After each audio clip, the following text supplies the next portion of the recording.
Okay, you know where there's this thing that people complain about, saying that folks who live in their vans and RVs sort of put a rosy tint on everything and portray the life to be a lot more shiny than it is. This is not one of those videos. Um, my alternator is toast. Uh, Normally at night, after I let the cat out and back in, general night routine, I go through a nighttime check, and I make sure that I've taken the keys out of the ignition. I usually disengage them but leave them hanging in the ignition, so I know where they are in the ignition. I can speak sometimes. um, well, last night I was pretty tired, I guess, and I left the keys in the accessory setting, and it drained the battery, and that killed the alternator. And I shouldn't have been surprised, because I did this before, but it's been like 3 years ago. This is something I should have long since moved past, but it happened. And at first I thought it was just the battery. I just get it, jump start, and AAA came. I had to wait for them for like 3 hours. They finally came, and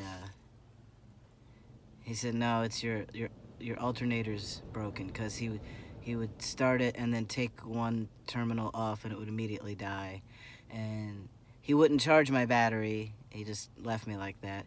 When my alternator died 2 years ago in Philadelphia, I got a full charge on my battery, and I was able to sort of limp around and limp to the auto store to get a rebuilt alternator, and limp to my friend Chris's house in West Virginia, where he had the tools and the space and helped put the alternator in. This time I cannot limp anywhere. This car goes nowhere. It's you turn the key and there's nothing. It's completely dead. I'm gonna have to get a tow to a mechanic, and I usually go to Firestone for everything that they're able to do, but the closest is 33 miles away, so I'd also have to pay. I think AAA tows me 20 miles, and then I have to pay, so I have to pay for 13 miles if I go there, or I could go to something local that I'm unfamiliar with and do not have a credit card for. And even with Firestone, I only have like $70 on my Firestone card, not enough to replace an alternator. So, upon contemplation and realization of just how much in the middle of suburban sprawl nowhere I am, with no one I know nearby, and pretty much no money. I have like enough money for another tank of gas, which I was gonna drift along on that till the first. But so the plan now appears to be to stay right here in this parking spot in front of this Walmart for about 10 days, with my fingers crossed that the manager doesn't come to have a little talk with me. And if the manager does come to have a little talk with me, then we'll have a little discussion about how I have absolutely no money until the first, and my alternator's dead, and can you help a bro out, please? All I'm asking is just to unobtrusively occupy this parking spot. As you can see, way far away from the door. This is not prime real estate in the parking lot, and it's a fairly big parking lot. And or maybe I'll be lucky and they'll just kind of let me slide under the radar. There's tons and tons of RVs here. This is a very, very popular RV parking lot, so I'm hoping that means that I can just kind of blend in for about a week and a half. I've got everything I need. I've got food, I've got medicine, Um, I only have a couple of days of water, but I'm in front of a Walmart, so I can get some water. Um, yeah. So if you were ever thinking about vehicle life, this is one aspect of it. Is if you don't have a financial cushion under you, you end up having to make creative decisions sometimes, like this one. Um, Hopefully things will hold together after the first. My FAFSA is already filed. Uh, Thanks to the generous help of so many magnificent people, the debt that's in collections is below the limit, and I have letters to show the feds that that those debts have been paid so that I can get a plus loan. And application for plus loans opens tomorrow. So that's what I'll be doing, sitting here in this parking space in front of the Walmart, is applying for my plus loan. And, you know, get all these lights turned to green, and August come around, semester start, my plus loan comes in. I'm going to have that financial cushion under me. I'm going to have that cushion so that I can just focus on academics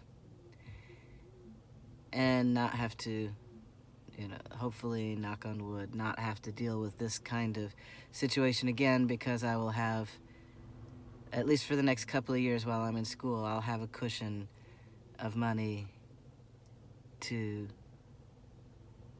see me through these kinds of, see that's the thing is, you know, people out there will talk, you know, you'll get people like Bob Wells, they'll talk about how cheaply you can live this life. Yeah, you can live this life cheaply. I mean, I'm not paying rent. I am paying gas and oil and repairs, and sometimes I have to pay for a shower or for a camping fee, and I have to pay for my gym to get regular showers. And I mean, there are other expenses that you don't have living in an apartment, but overall, yes, it is much cheaper than living in an apartment. But because you're driving your house around every day, you're putting more wear and tear on it. I don't care, even if you're staying in one town, you're driving your house every day, because it's rare that you can actually just stay in one parking place for 10 days like I'm about to do. Normally, you have to move your house regularly if you want to keep your house and not piss people off, and be a good neighbor. And um, so yeah, I mean, in a lot of ways it's cheaper than living in a house or an apartment, but it's not cheap. You know, anybody tell you this is cheap, that's not true. And if you are on a real shoestring, I mean, there are people out there other than me who are living this on SSI, which is not much money. You can do it. You know, I've run across many people doing it, but you're living on a knife edge, and it's just something to think about. You know, how willing are you to go through something like what I'm dealing with right now in exchange for the freedom and the lifestyle that you get living this way?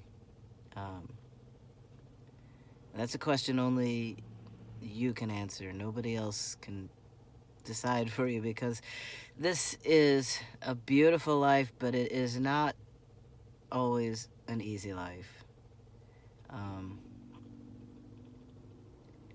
every day is more difficult than life in an apartment, and I love this life. That shows you how much I love this life. That it is complicated and difficult, and I'm still here 3 years later, and I'm still, you know, happy to move forward with it. I want to upgrade to something I can stand up in, but I'm not anywhere close to ready to give up this life, even with you know, something like this happening. Um,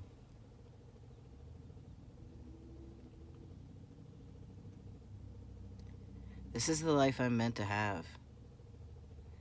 It just feels right. It's like that day I woke up after my first testosterone shot and just knew I was on the right track. It just felt right. It felt whole and complete and good, and that's what living on the road like this feels like. It's worth a snag like this. So, anyway, I'm up at 10 minutes, so I'll stop now, but,